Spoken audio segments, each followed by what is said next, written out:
നിറമൊട്ടും പോവാതെ നല്ല ചുവപ്പ് നിറത്തിലുള്ള ഒരു ചീരത്തോരനാണ് കേട്ടോ ഇന്നത്തെ റെസിപ്പി. അത് എങ്ങനെയാണ് ഉണ്ടാക്കേണ്ടതെന്ന് നോക്കാം. അതിനായിട്ട് ചീര നല്ലതുപോലെ കഴുകി ചെറുതായിട്ട് അരിഞ്ഞെടുക്കുക. ഇനി ഇതിലേക്ക് ആവശ്യമായിട്ടുള്ള അരപ്പ് തയ്യാറാക്കാൻ ഒരു മുറി തേങ്ങയുടെ പകുതി എടുത്തിട്ടുണ്ട്.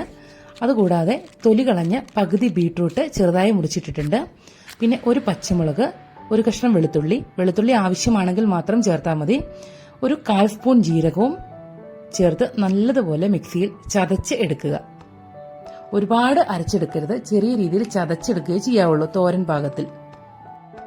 ഇനി ഒരു പാത്രം ചൂടാക്കാൻ വെച്ച് അതിലേക്ക് 2 സ്പൂൺ വെളിച്ചെണ്ണ ചേർത്ത് കൊടുക്കുക. വെളിച്ചെണ്ണ നന്നായി ചൂടായി വരുമ്പോൾ അതിലേക്ക് 1 സ്പൂൺ കടുക് ഇട്ട് കൊടുക്കുക.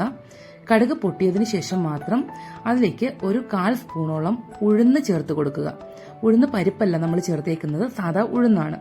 ഇനി അതിലേക്ക് ഒരു വറ്റൽമുളകും കുറച്ച് കറിവേപ്പിലയും മുറിച്ച് ചേർത്ത് കൊടുക്കുക. ഇനി അത് നല്ലതുപോലെ ഇളക്കി യോജിപ്പിക്കുക. അടുത്തതായി ഇതിലേക്ക് നമ്മൾ നേരത്തെ അരിഞ്ഞു വെച്ചിരിക്കുന്ന ചീര കുറേശ്ശെ ചേർത്ത് കൊടുക്കുക. ഇത് നല്ലതുപോലെ ഒന്ന് ഇളക്കിയതിനു ശേഷം അതിലേക്ക് ആവശ്യത്തിന് ഉപ്പ് ചേർത്ത് വീണ്ടും നല്ലതുപോലെ ഒന്ന് ഇളക്കി അടച്ചു വെച്ച് ഒരു 2 മിനിറ്റ് ചെറുതീയിൽ വേവിച്ചെടുക്കുക. വെള്ളം കുറവാണെങ്കിൽ മാത്രം ഒരു 2-3 സ്പൂൺ വെള്ളം ചേർത്ത് കൊടുക്കാവുന്നതാണ്.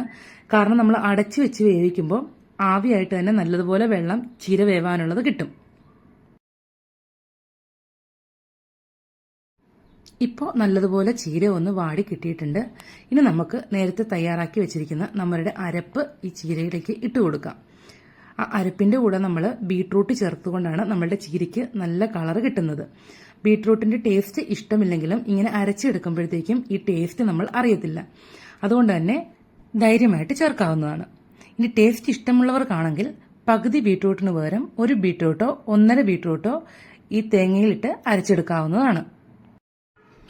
ഇനി ഈ അരപ്പ് നല്ലതുപോലെ ഇളക്കി യോജിപ്പിച്ച് 1 മിനിറ്റ് ചെറുതീയിൽ അടച്ചു വെച്ച് ഒന്ന് വാട്ടിയെടുക്കുക. ഒരുപാട് വേവിച്ചെടുക്കേണ്ട കാര്യമില്ല, ചെറുതായിട്ടൊന്ന് ചൂടാക്കി എടുത്താൽ മതി.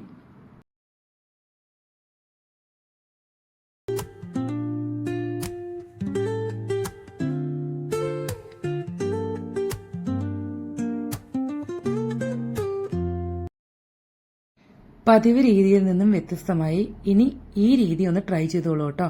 ബീട്രൂട്ട് ഇഷ്ടമില്ലാത്തവർ പോലും ചീരത്തോരന്റെ കൂടെ ആകുമ്പോഴത്തേക്കും ഇത് അറിയാതെ തന്നെ കഴിച്ചു പോയിക്കോളും.